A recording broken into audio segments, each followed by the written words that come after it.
But we realized that there is a big gap for business in music. People who want to start a business in music. I see the biggest strength in that category is that they've already done substantially good in something and they want to enter the music industry because they want to believe in it. That you believing in music is a very good thing. Belief and action and outcome are two different things. You're passionate about music, that's fine, nice. You want to start a music, that's fine and nice. But then the moment you're starting a business, the ultimate reality is profit. Sponsored by Allfeet, decentralized blockchain solutions for the music industry. Produced by Amplitude Ventures Consulting, partners in early stage music tech. Today I sit with Taj. We reflect on the lessons learned as we announce an exciting new podcast. We talk about the realities of building a business in music as business partners. Hope you enjoy our insights we learned along the way that challenge the norms of the industry.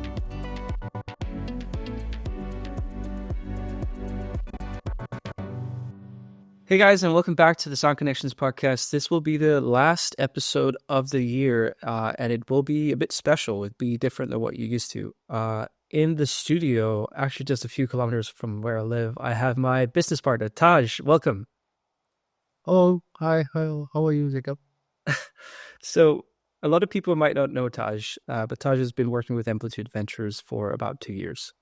And we'll talk a bit about that journey and sort of how that relates to the podcast and how it relates to music. But Taj, for the people who don't know you, which probably would be everyone here in this audience, who are you and what do you do?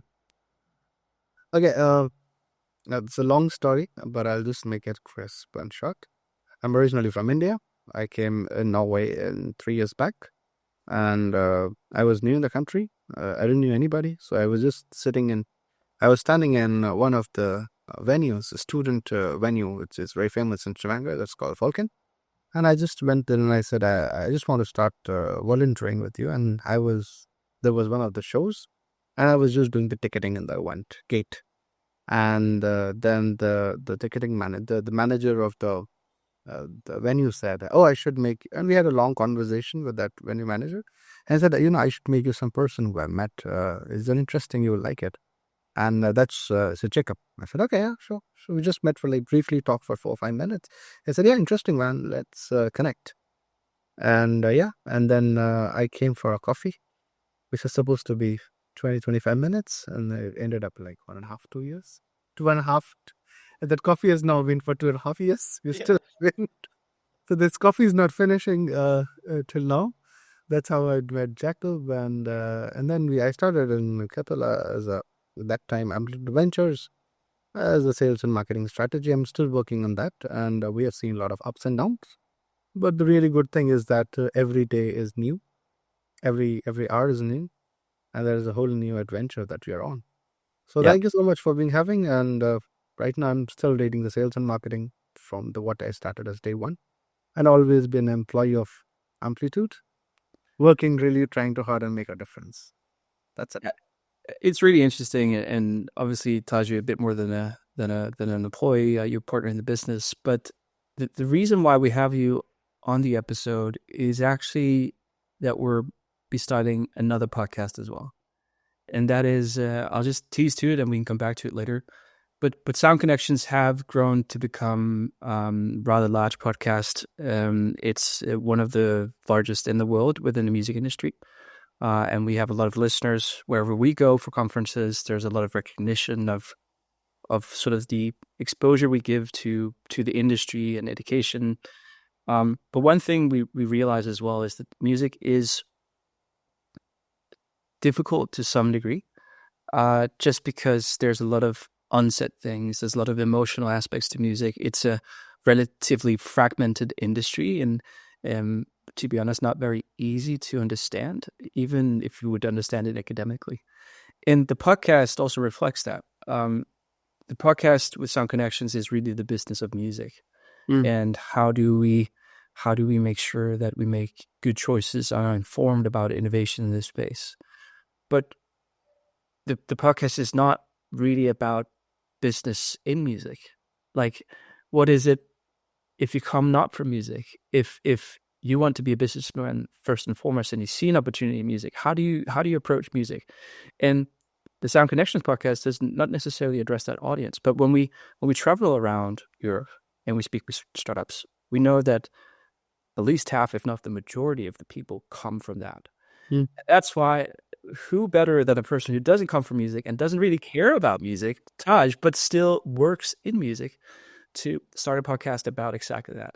So Taj, could you explain to me what is it about music that you don't care about? No, what is it about music that that you would like to know about from a Yeah. podcast angle and help people understand that journey? Um, okay, so I'll set a little bit context for everybody's understanding. I come from majorly a communication and marketing background. I did my bachelor's and master's in that domain, and then I did my second master's in film direction, and then service design. And I went to a design school to study uh, films, and then studied many things and went there. So and I have worked across different industries: advertising, real estate, films, animation, communication, service design. I worked across industries. So in some way or another way, especially when I was in art film production, in some way or another way, I've always used music. And music has been a product for me. That's it. I'm creating something very big and using is part of it. Music has not been the sole product for me. And I have always seen music as a byproduct for something I'm doing. It is needed to accelerate. And then when I came to Stavanger and then I met you and then I realized, okay, then I'm suddenly I'm in an industry where music is the product. So, and then when music is the product, then obviously like every product has its own layers and own nuances, own businesses, own own economies, and there's a whole value chain to the business, and then depending where you are standing at what maturity level, with what capital, with what market cap, and then you go into the whole economics like a regular business. So what what I realized when I've been working with Amplitude, and I haven't been hearing a lot of Sound Connection podcast, is that uh, actually there is an interesting way how you look at the music, and there are two ways of looking at it. One is if you are from the music industry. When I say if you are from music industry, that means I believe that you're somebody who has formally learned music in any form, music business, music as a craft, specialize any particular thing, and then you join the industry formally, and then you are there considerably for 4, 5, 7 years with that then I personally believe then you qualify for yourself as a it's somebody who's in the music industry. And then there are people like me who come from outside who have worked in like oil and gas technology and every kind of an industry. And then there is another industry that we enter, and this is a music industry. So the difference between people like us and people like Jacob is that we will always see that this is a business and it is in the music industry. So we will always operate in a method. People like me is I'm here to earn money. The rule of earning money is the basics is A B C D, and this is a product which is music, and the product has to work in some way, in a certain way, in order to deliver value. We come from the traditional ways of doing businesses, obviously because we have industry experience, so we know, for example, in oil and gas this doesn't work, in technology it works, in healthcare industry it won't work, but here it works. But the real challenge that comes a lot of times for people like us is when people like Jacob say, this is not how music industry works. And that is where you realize the whole difference, that you no, this is not the regular business. I Mm. have in practically jumped at least 7 industries, started with FMCG, selling Pepsi, Nokia, Adele, Pizza Hut, Lay's, all these things. I've done FMCG like a very good, from mobile telephone to chocolate bar. IT, core IT technology services, working with all the major banks, all the insurances, all the healthcare companies in the world. I've worked in oil and gas to some a bit. Then I was in films. Then obviously selling anything and everything, real estate. So practically I've seen all the industries and I could always navigate and jump it very easily, smoothly, like within short time, because ultimately the main component that needs to be taken out was always money. This particular industry, especially when I entered, and I found it so challenging after 2 years, that it somehow defies all the rules. And then you say, no, that's not music work. And I always jokingly say to joke, the last thing I'm worried and I care about anything in this company is music, because that's your job to do. I'm not interested. For me, it's like any other industry. And the good side of it is a lot of times when we are working in Amplitude, where people drastically fail, and because we as an outsider bring that respect and said, "Oh, we never thought, the whole industry never thought that way." And a lot of times when we say something and then realize how horribly wrong I am, because this simply doesn't fit in. It's all about finding that right balance of an Mm. outsider insider, because I think so then it is the only way you can make an economy out of it. Yeah. Otherwise, traditional ways have already proven to way where the industry is. So Yeah. that's my view of an insider versus outsider. And I think that's so valuable because at the end of the day, what we want to do with Sound Connections podcast and this new podcast is bring value. We believe obviously that the progress we can help make in music tech and the music industry in general is also good business for us. Because at the end of the day, we want us to make money and you to make money. Like for us, that's the most important thing. And I'm traditionally trained in music, and I grew a love for music. But what I also see is that the love for music can make you blind for livelihood. And that's what we want to address here at both the podcasts, but from two different angles. But Taj, um, we have talked a lot about the music industry, and we've had a lot of, I would say, very interesting discussions. I think one of the things that we have thought a lot about is where are the opportunities in music? And I think it could be really interesting to just understand that a bit. Like for you as an outsider, as of right now, and also realizing that you obviously don't know the full scope, that's also part of the journey with the new podcast. Where do you see there is an opportunity in music, and where do you see there isn't an opportunity in music? And when I mean opportunity, I mean good business.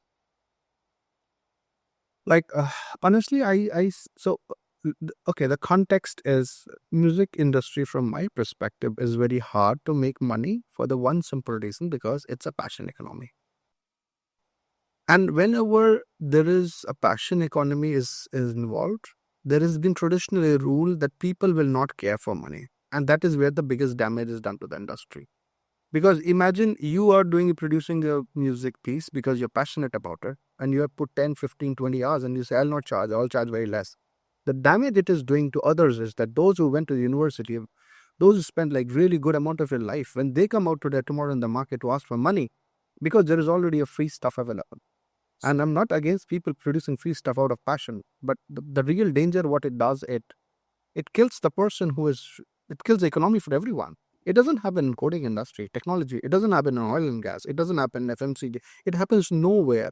It is only in the music industry that because of passion, a lot of free, I would not say a lot of subsidized and highly extremely subsidized product is created, catered and flooded again in the market. And then those who want to create really nice stuff, because then it's not practically possible. So that is the biggest challenge. So where I see, if you somebody wants to make money out there, is simply the number one thing is I don't see where is, and there's the second bigger problem is that the music by and large has been consumed for free, by and large. Like, and I'll always give this a nice analogy. When you consume a bottle of wine, everybody, because the last person consuming is me on the table of a restaurant, I pour it and I drink it. The moment I drink it and I pay 500 kron or 50 euros of it, everybody from that consumption get paid till the 2 years back who somebody was planted grapes. Now the problem with the music industry is when I'm listening into your song, I'm not paying anything. Now the end consumer, that is which me who has listened to the song, has not paid anything. Somebody needs to pay in this value chain, and the last consumer is not paying it. So, and ultimate, what it does, ultimate damage it does to the whole value chain is that the last consumer didn't pay. So now everybody is trying to find more innovative and creative ways where to make out of money, because somebody has to pay in the end. Hmm. So these are two very clear cut observation. I could be absolutely wrong, but these are an outsider observation. I've not read any book in theory, but this is my general understanding. Where I think there is money is again, then you create a solutions for somebody who's trying to create a music, not the end consumer. Because it is proven end consumer won't pay. Now a lot of people put Spotify. And Spotify is just one of the small part of the world of the music. Spotify is not everything. I mean, obviously, we can say in scale and volume, but how many people have got Spotify subscription? A lot of music is, anyways, available for free. So I think if there's a money that is to be made, it will always be made in the B2B solutions. That's a specific word. And helping either create music, distribute music, publish music, push music, market music, something that helps music get pushed. It is neither in the creation part nor in the end consumption part. Because creation is happening free because you're passion economy. Consumption is because end consumer doesn't want to pay. Then where do you get money? It's always in the between. And Right. obviously somebody will always find an intelligent way to create money at the creation level or at the consumption level. Somehow. Depends. But the major chunk is in between that. Yep. I believe that is why we are always at Amplitude focus on solutions which are B2B oriented and less on the B2C side. Yeah. I think that that's really important.